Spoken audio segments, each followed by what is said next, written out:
Good night and good morning, everyone. This is update for May 15, 2022, day 81 of the war, end of the date update. As always, we're going to split into two segments. One is addressing strategic questions, and the second one is walks through the front line. For those who are impatient and just want to know what's the changes on the front line, it's essentially not much at all. It's a slow grind, as we discussed, as mentioned before, World War I type of situation where people die, but the front lines don't change much. So if you don't want to wait, then you may skip this video. So let's start with strategic situation. So first of all, Ukrainian president dismissed the head of Ukrainian militia, and as we mentioned before in our previous videos, it's for a good reason. There were a lot of disastrous situations with Ukrainian militia. Specifically, we discussed this about 3 weeks ago, how 109th and 110th Ukrainian militia brigades were heavily decimated because of the poor command and also lack of anti-tank weapons. So, and this been happening again here in Donbas salient, where Ukrainian militia brigades that were brought in from center of the country or even west, they were put on the front line and without the right equipment, basically. Again, the same, not receiving anti-tank weapons. And obviously, when they face tanks, they suffer heavy casualties and then they retreat and creating gaps in the defense. So there is a new general that was appointed. His name, I believe, is Igor Tantsura. There is not much information on him. So from what we see, that very little information. He doesn't look as anything kind of breakthrough or new or anything super progressive or advanced. Looks like another Soviet general. So we believe there might be some minor changes around the edges in Ukrainian militia, but we don't think that there is going to be significant turnaround there and significant improvement.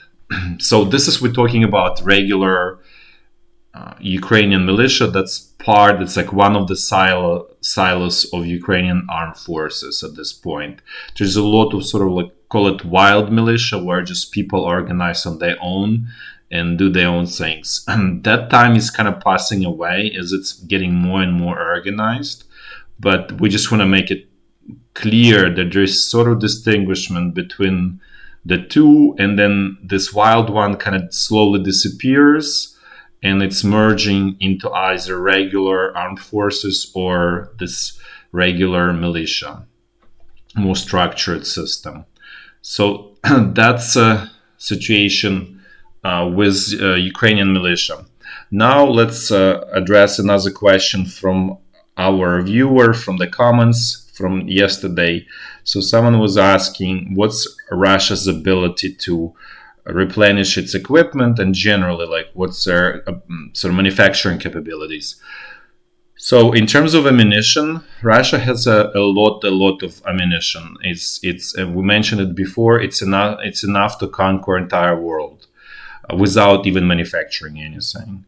So there's a lot of stuff left, huge inventory from the Soviet time, which obviously was preparing to conquer entire world. So they, stock up enough ammunition for that. Then in terms of equipment, for the most part, there is plenty of equipment, especially tanks and artillery pieces that's already made, and there's not much, you just need to kind of dust them off, a little bit refresh, fix something here and there, but generally there's plenty of that, at least 10,000, potentially 15,000, like, let's say, tanks, right? So there's a huge army. Again, it's all coming from the Soviet times when it was prepared for conquering the world. In addition, Russia has very state-of-the-art military manufacturing facilities that were upgraded over past about 15 years, starting from about 2006, 2007. So they are very state of the art. They can produce both airplanes, rockets, tanks, so basically a little bit more technological weapons. Where there is a problem for Russia is semiconductors. That's a big hole there. And so, for example, UAV production will probably grind to the halt. But, so for example, we mentioned about Orlan 10. But then at the same time, Russia started producing it in 2010. So that really means that they produce about 3,000 units. That's really plenty for another 2-3 years of the war. And maybe even more than that. So they have plenty of that. They probably won't be able to introduce new ones, sort of like attack UAVs and stuff like that. They won't be able to do high-tech artillery shells, but they compensate that by plentiness, right? And so it's always the approach on the from in Soviet Union and Russian Empire was about quantity, not quality. So the victories were usually achieved by quantity. So that's kind of the same situation, except in this case, there's not a quantity of people, of soldiers. That's where the Russian weak side right now. And that's why we're expecting that one of the response options for the Russian political top is to start mobilization. Or, another option is even worse, is to use nuclear weapons. So those seems to be the most two logical approaches to solving this problem. So that's hopefully addresses that question. Now there's another last question for today, and strategy is there was follow-up. We discussed yesterday situation with Russian oil production, and that it's dropping slowly right now, but expected to drop much more by about 25% by October of this year. And one of the viewers correctly realized that it's nothing wrong with that for Russia, and that's actually correct assessment. So what happens is, because the production goes down, the prices of oil on international markets will go up. So they will more than compensate for the drop in production, because revenue, and this is all about revenue, right? So revenue, it's price time quantity, right? And if your quantity goes down 25%, not big deal, because price will probably go up more than 25%, and probably like much more than that. So your revenue is still gonna be high, right? And at this point, there is a very incorrect response in the West in terms of trying to block Russian oil export to the world market, because all it does, it just simply increases price of oil, but then Russia is still able to export that oil to countries like India and China and so on.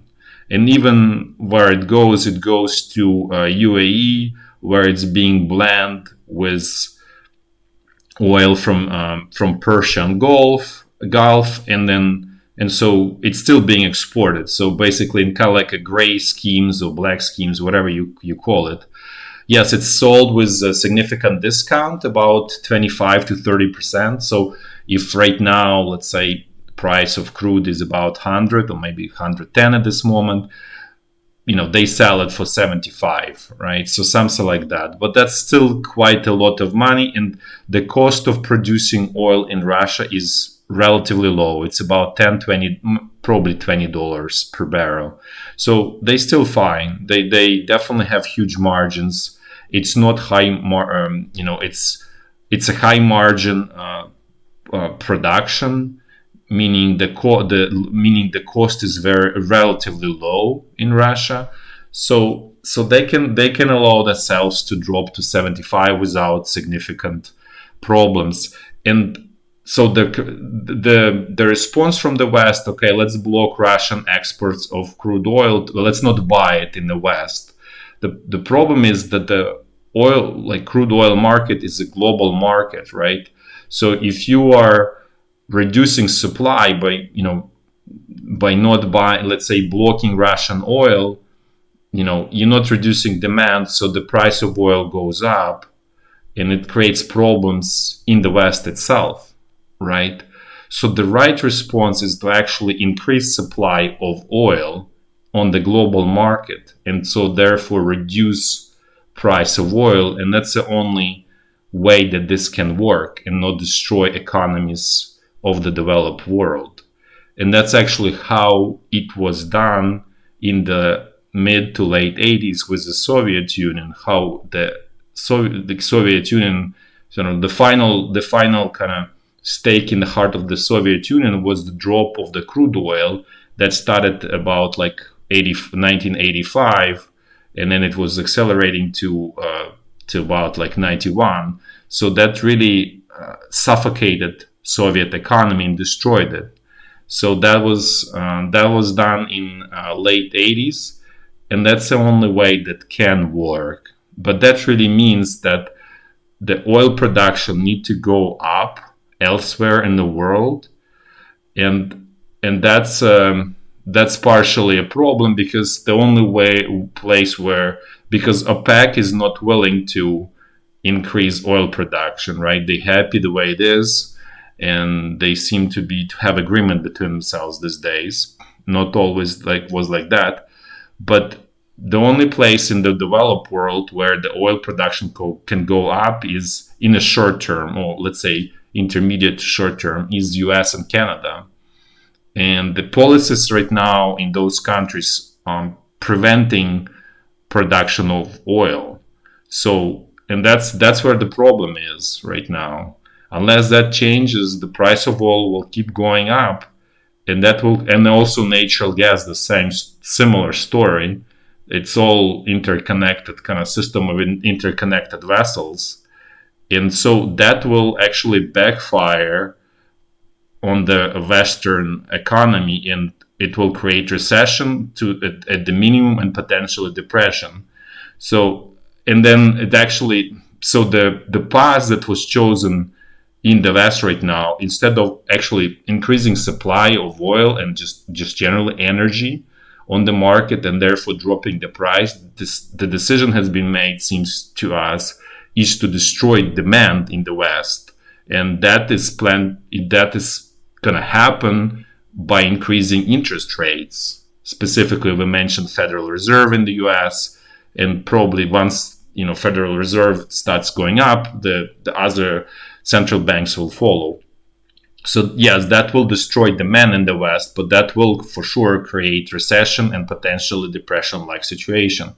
So that will make it even more difficult to this whole situation, because there will be huge popular backlash against the war in Russia, because that's perceived what's the problem. It's not, there's no realization that there is actually incorrect economic policies that leading to this. So they will be like, okay, let's just stop wars with Russia, as if that will solve all of the problems somehow, which it will not. But that's sort of knee-jerk reaction that will follow as a result.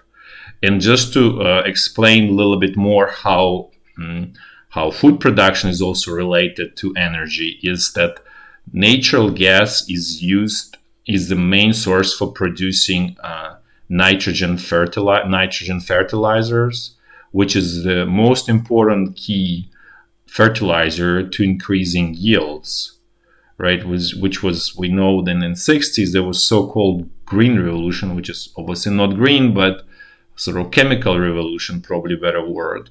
But that increased yields in all of the crops by significant amount, and that allows to feed like large population of the planet. And then so as a result, if you reduce use of fertilizer or increase the price of it, which leads to a reduction of use, your yields are going to go down on the crops. And the problem with all of this is that Russia is one of the largest producer and exporter of fertilizer, nitrogen fertilizer, which is very logical because it has huge reserves of natural gas. And so some of it is getting exported directly as natural gas, but some of it is converted into nitrogen fertilizer and then sold on international markets. And because Russia is low cost producer of natural gas as well, so therefore the fertilizer is very also cheap, and so it's competitive. So they garnered huge market share on international markets, and even such countries as Brazil are suffering from it, right? Because they relied heavily on the Russian nitrogen fertilizer. So this is all very difficult situation. If it's not managed right, it can really create huge problems on the planet in general. Not just this is just going to be sort of focal point, but it will be difficult all over the place. And we just want to mention that country like Sri Lanka is already in turmoil as a result of increasing cost of commodities and inability to sort of maintain the economy because of the high energy prices. So this is just a small example. So this is just kind of like actually probably big example of how things are happening and how this whole situation affects the entire planet. And this is not just some kind of regional war that's kind of like a show for the world. No, this is everybody is gonna get affected by this war in one way or another. So now that we're done with this strategic overview, let's start going through the front line in a clockwise fashion. We're going to start with Kharkiv as we always do. So here there is nothing new. There's some reports that Ukrainian troops managed to get to the state border. In some of these areas, we don't know where that is. We don't have firm confirmation. So for now, we keep the situation as is. Otherwise, there is nothing new in this section of the front line. Let's continue south. As we always say, now we're going to look at the Donbas salient. This is Donbas salient for everyone who is new and just joining. And what it is this is, as you can see, there is a large concentration of Ukrainian troops here inside of the salient. And Russian side is trying to cut it off and encircle all of these Ukrainian troops here in the salient, or force their withdrawal west of the salient. Right, so for that reason, they started creating a northern pincer here, and we call it Izyum bridgehead. And then there is a southern pincer here in this area around Novoselivka, and we'll get there. So let's first look at this attempt to create northern pincer and what's going on there. So this is high level, kind of like bird's eye view. As you can see, this is this Izyum bridgehead. You see the concentration of the Russian troops, and they're just trying to break through and go south wherever the sort of path of least resistance. They're trying this path. They're trying to get, they attack along the main roads because that's the easiest and fastest. And the main objective is this town Barvinkova. The secondary would be attack Slavyansk, but that would be not such a great idea for them because there are Ukrainian troops here, there are defensive positions. So ideal is actually break through towards Barvinkova and kind of going a little bit like southwest direction. But they're also trying to get, to attack here just in case if they manage to get breakthrough here directly to the west and then kind of turn south here. This 14th Brigade is Ukrainian attempt to do some kind of counteroffensive towards Russian troops gathered on this Izyum bridgehead, which even like from this picture, you see that this is kind of like suicidal and crazy attempt because there is a large amount of Russian troops here that's being contained so far at high cost by Ukrainian troops. But as you can imagine, one brigade won't be able to do much here. And let's say if Ukrainian army decided to do attack, the right thing would be to actually cut off like as towards north as possible, because that would create more damage. It would create more sort of scare in Russian troops, and even if they try to go back and attack, let's say cut off somewhere here, they probably would use most of their equipment. If you cut off their they would probably use most of their fuel, so they won't be even effectively hit. Let's say if Ukrainian army establishes line here, or just simply even like here a little bit north of Kupiansk, or even Kupiansk, if they try to pull out the fuel tank, full fuel tank of T-72 allows it to run about like 300 kilometers on a crossroad, and for most part this is kind of like, you can assume it's a crossroad area. So even if and obviously they don't have full fuel tanks, so even if they have, let's say, 200 kilometers, if they try to go back, they probably would, it's about like probably 100 kilometers plus minus.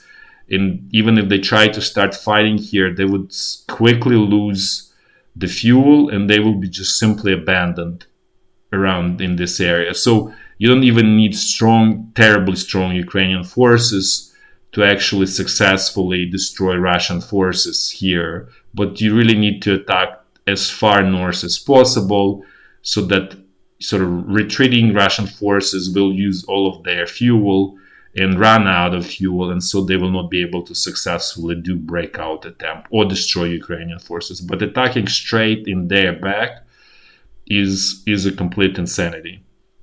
Okay, now let's do a close look at this bridgehead here in Izyum.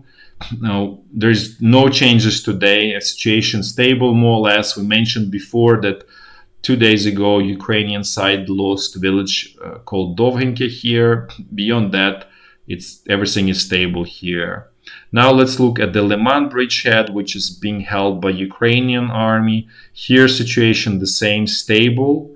There are no changes to it. Like, Russian side was pushing pretty hard here, but for past about week or 10 days, it's definitely subsided and fairly quiet in terms of Russian attacks, not in terms of actual fighting, but progress and pressure here definitely is not strong anymore here. Now let's continue looking. Let's look at the tip of this Donbas salient. So we're going to look at this area, and we call it Severodonetsk salient. It's a smaller version of the bigger Donbas salient. And now Russian focus is switched to this, to trying to create encirclement at least here in this area. And the reason for that is that they simply don't have enough troops to, as we discussed before, to cut off this big Donbas salient. So they're trying at this point to do even at least smaller version. So let's see what's going on here. As in prior videos we discussed, they try to create, again, obviously, northern and southern pincer, and they had some success here in the village of Bilogorivka, which they established a pontoon bridge, and they captured village of Bilogorivka. Then Ukrainian army counterattacked and first destroyed the bridge, and then mopped up leftover Russian troops on the other side. And in the process, Russian side suffered very heavy losses, and this is even being admitted by Russian side. So it's not just the Ukrainian propaganda or anything. There's open discussion in Russia, and to the point that like whoever was the blame is placed on the commander of this unit that's attacking here, and we actually don't know exact name of the unit that's attacking here, but the blame was put on the commander of the unit. And so there is a very sort of open and fierce discussion on the Russian side about this failure. So there is clear admission about this huge failure here. So at this point, it does seem, because the loss is so heavy, that the ability to do a second attempt are probably not there, or it will be very small so that it's not going to succeed, basically. So the northern pincer is kind of, at this point, more or less done. Then, this is Ukrainian bridgehead, which is town of Severodonetsk. And Russian troops continue to put pressure, but there are no changes here. So more or less stable. That doesn't mean that things may fall apart at any moment, but so far it's more or less stable here. Then if we're gonna go south, Russian side is launching attacks on Toshkivka, but they've been doing this for almost forever at this point without any success. The same is happening here in Orikhovo, where there is fighting for this village without any success for Russia. Where they had success was first they captured town of Popasna, where it's more like Ukrainian troops withdrew towards west and north, and then Russian side made another attack towards north along this road that leads to village Komyshevakha. They were finally stopped at the outskirts of the village of Komyshevakha, and at this point does look that they are firmly stopped there, and they have not made any progress for past several days, which is the first sign that the situation is under control by Ukrainian army here. So it does look to us that this encirclement here not happening either. But there is still small chance, right? There is always chance that Russian side somehow decides to bring some new troops where we don't know where it's going to be coming from, because their sort of inventory is pretty exhausted at this point. So as we mentioned, there is only, but for this sort of offensive, they may still muster something from their, call it, inventory, because you don't need a huge amount of troops here. So they don't need mobilization to try to do something if they really, really want. But that really means that they're going to pull it from everywhere in Russia where there is something left. And there's not really much left. So this is still kind of like up in the air, but it does look that Ukrainian side will be able to hold this whole, call it, Severodonetsk salient. Now let's look at the same front line, just a little bit south. We're just showing how it looks a little bit south. This section has been stable, and there's, since the beginning of the war, essentially, there's not much happening here except for artillery shelling. Beyond that, it's all stable. So now we're gonna look. So this front line, this section of the front line, and has been stable as well. So we're not even looking at this. And then there were questions in terms of like where the trenches, when and like a lot of sort of engineering work has been done, which section of the front line. So this starts about from area where Popasna was, which is kind of here, and then it goes all the way this whole thing and stops right south, here south of Donetsk. So this was there's like line of trenches, strongholds, all kind of engineered positions to help you defend. And the same actually true on the Russian side. So this is the only section of the front where it looks maybe not exactly as World War One, but definitely more like World War II. The rest of the front line is really fluid, and it's more like attacks along the major roads or major shortcuts or something like that. But there is no contiguous lines of trenches or anything like that. Sorry. So now let's look at the situation a little bit west of Donetsk. So Russian troops made here some progress over, let's say, a week. So the front line used to go kind of like this, sort of like more or less like that. So as you can see, they managed to capture this territory and then create this salient here, where they attacking. They obviously cutting off this road, but this road doesn't, there's no any strategic importance because it leads to Donetsk, which is under their control. But they made progress here, and the reason we're saying this is happening is we show here 79th Brigade, and it used to be here, but it was pulled up north to help with the defense of Lyman bridgehead. So the front line of 25th Brigade got stretched. And you can imagine if you stretch it, it's becoming sort of, call it, thinner, right? And where it's thin, then the Russian side can break. And so they found some weak point here, and they hammering at this weak point here. And let's actually have a little bit closer look, because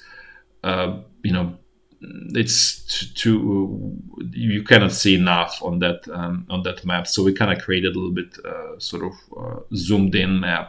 So this is where the major gains happened on Russian side. So they first the front line was kind of like going like this along this road, and so they captured this village Verkhne Toretske. Then there is village Troitsky, which you don't see, but it's there. So they captured there, and then so they kind of like attacked north, and then they switched direction and they attacked towards west. So they captured Novobahmutivka and then Novoselivka Druha, and then now the attacks are directed towards village Novokalinove, and they're trying to capture this village. So there is a fighting along this highway here. So that's where the front line lays right now here. In addition, they're trying to attack this village, which is called New York, which just sounds kind of funny. And then an additional area of attacks is town called Avdiyivka, which is, as we discussed, it's important production facility there for metallurgical coal. So hopefully that makes it clear for everyone what it is, because we were probably not pronouncing it right. So this metallurgical coal is used in the production of steel. And what is actually amazing about this, that facility was still working up till probably about a week or 2 weeks ago, when during one of the attacks there was done some damage to it. So it's been working because obviously it produces money, right? And money is a strong incentive for many people to work even under these conditions. So it's been working here. So that's a situation here. But around Avdiyivka, it's more or less stable. So the only area of progress is here, and Russian side is kind of creating here this salient, and we'll see if there is enough resources to continue hammering and making it bigger. So now let's go back and let's look at the bigger picture. We're gonna go a little bit south. So that's where we were. This salient, that's what we discussed. This is Avdiyivka here. Then we're gonna. There's another point of Russian focus is a village called Maryinka, and then Novomikhailivka, right, where there is kind of like Ukrainian salient here, and they obviously want to cut it off and potentially encircle some troops there. So that's it for this section of the front line. Let's continue. Let's keep going, and now we're gonna look at this what we call Zaporizhzhia front line, and specifically we're gonna focus more on this eastern section, where the Russian side is trying to build southern pincer. So let's see what's happening here. So first of all, one of the important strongholds is this village Velika Novosilka for Ukraine. And actually Ukrainian troops try to do attack. We don't know if it's small scale tactical attack, but there was basically attack here towards village of Neskuchne, and the Ukrainian side failed. So Russian side repelled the attack. So they maintain control of this village. So the front line is still the same. So it was failed attack. Otherwise, the front line here is stable. There are no changes. Ukrainian side, as we mentioned several times, brought in reserves here, specifically 128th Brigade and Azov Kiev Regiment. And actually, this is 109 and 110 Ukrainian militia brigades. This is the ones that we spoke at the beginning when we were talking about dismissal of the head of Ukrainian militia, call it Silo. And so this is the brigades that suffered heavily, and that's where the Russian side made progress here, right? So this whole wedge this section of the front line was defended by these two brigades, and because of the failures at the high level of the Ukrainian militia, they did not have enough equipment, and they did not have right equipment to defend against tank attacks, and so they obviously retreated, and so Russian side created this salient here. So, but for now it's stable. Let's keep going. This is the whole big picture look at the Zaporizhzhia front line. Again, everything is more or less stable here. Let's keep going. Now we're gonna look at the Kherson bridgehead, which, as a heads up, everything is stable there. Its Russian side is on a strategic defense here. Ukrainian side is not doing much because some of the extra troops that they had here, specifically 14th Brigade, was pulled to Izyum bridgehead, which in our opinion is a right decision. So right now both sides probably don't have enough resources to continue attacks, so it's kind of like stalemate here, just artillery shelling, and that's pretty much it. I just want to mention a little bit, explain. There was a question about this freshwater channel. So the history of this channel was the following. It was created during Soviet time to be able to create sort of large economy in the Crimea. So it was created in 50s, like mid to late 50s. So because before their northern Crimea, it's kind of like a maybe not the right term, but kind of like a salty land. So there is not much growth there. Pretty much nothing is growing there. It's kind of like semi-deserty kind of place. Just only some special kinds of grass can grow there. And so with the help of this water, all of that salt was kind of like put down underground.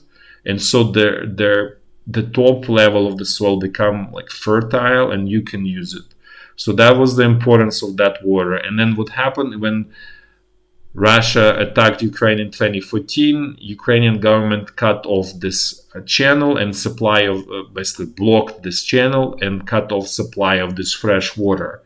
So those processes that first sort of at the bay for past 60 years or something, or 50 years, they started reversing. So the top soil was becoming salty, and so it becomes kind of like uninhabitable in a way, not at least for the number of population that's there. So that's kind of like the whole story behind this channel.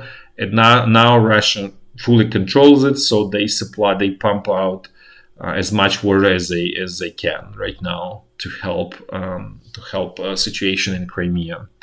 Another point we forgot to mention, because there were some questions about foreign equipment that's coming to Ukraine and where it's being used and so on. So what we have seen, and we mentioned before, that Bushmasters from Australia were used here near Popasna. Their M777 howitzers, from what we understand, they are put into the 44th Artillery Brigade.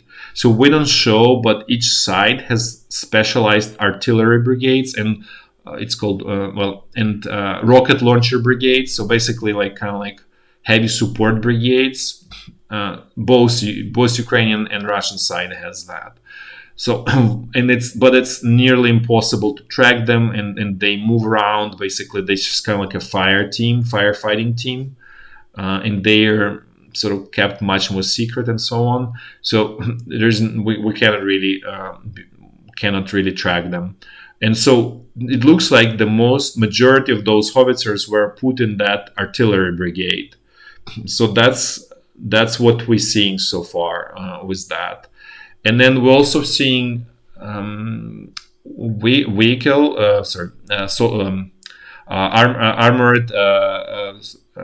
infantry carriers from Netherlands, which is they are basically US ones, but they are were either manufactured or purchased by Netherlands from the US. It's M113. They're pretty old, like from the 60s. they don't have terribly great protection, but nevertheless, they are coming and they better than nothing. Let's put this way for Ukrainian forces, and they were also seen here in this call it Severodonetsk salient. So that's all we've seen in terms of the equipment. In terms of self-propelled howitzers, they are not in Ukraine yet.